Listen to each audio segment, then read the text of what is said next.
Hi everyone, I'm Jewel with J7409 Weather. Thank you so much for joining me. This is a check of the general weather forecast for the lower 48 this morning.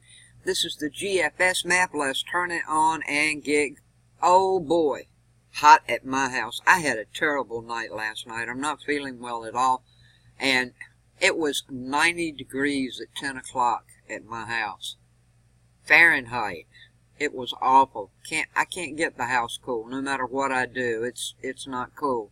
But we're going to turn this on right up here this morning and let it run through. This dangerous heat wave, folks, will continue through today in the east. The east. Now, there is also a slight risk of some severe thunderstorms over parts of the middle Mississippi Valley and the Central Plains.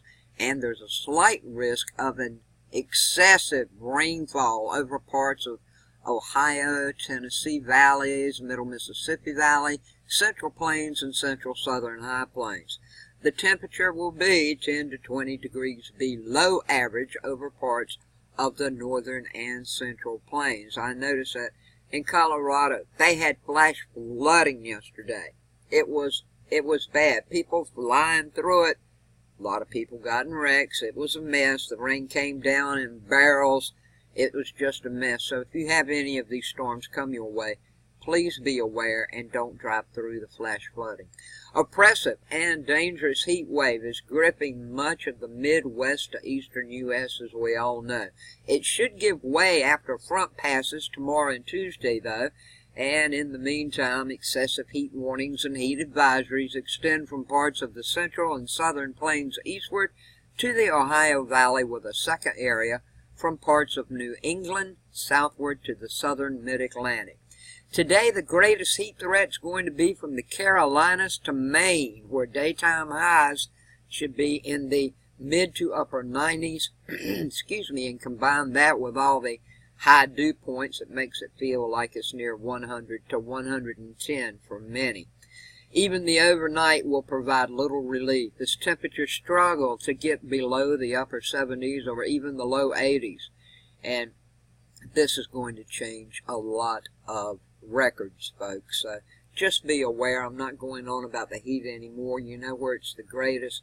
I think I'm going to have my hottest day yet today. Well, what else is happening? We got a front extending from the lower Great Lakes roughly westward to the central high plains.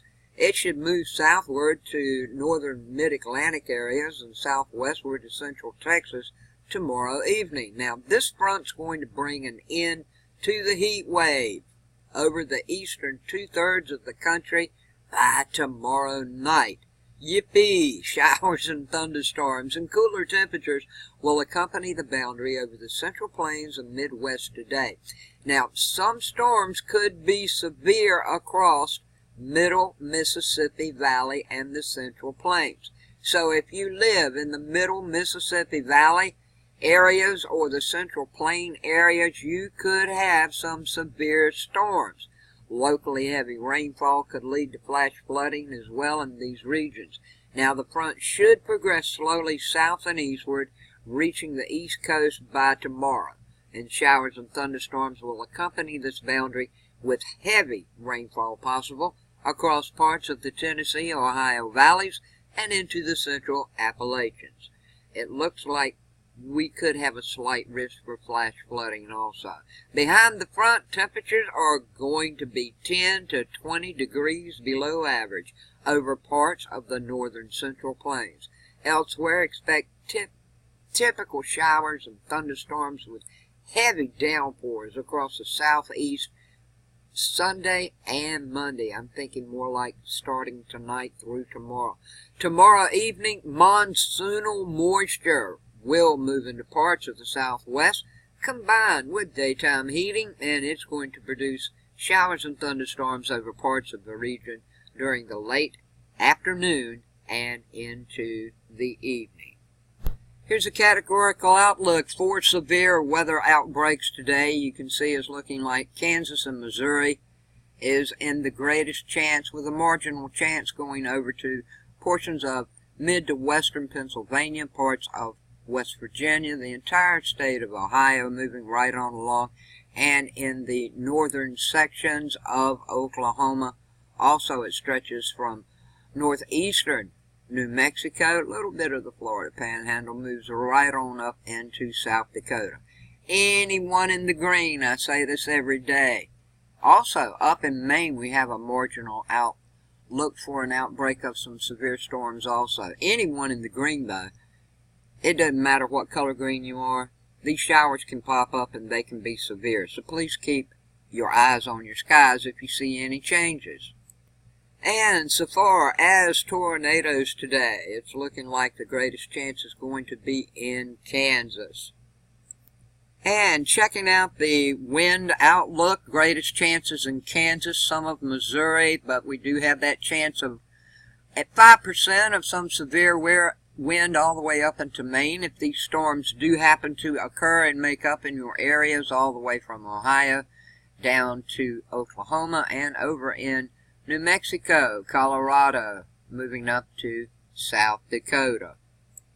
And so far as large hail and hail happening, it's in Kansas. It's up to a 15% chance. So any storms that you guys might have, you really could get some hail with them. So please be aware, 5% from South Dakota down to New Mexico, and a 5% in a small portion of Missouri, and a little bit of Nebraska here. So, also up in Maine, I don't want to forget that. You got a chance of some hail with your storms also. That's a quick check of your weather today. Be safe, be blessed, have a great day, folks. I love you all. I thank you so much for everything you do for me. Have a good day, a safe day, a blessed day, and peace, loving kindness to all. Thanks so much for watching.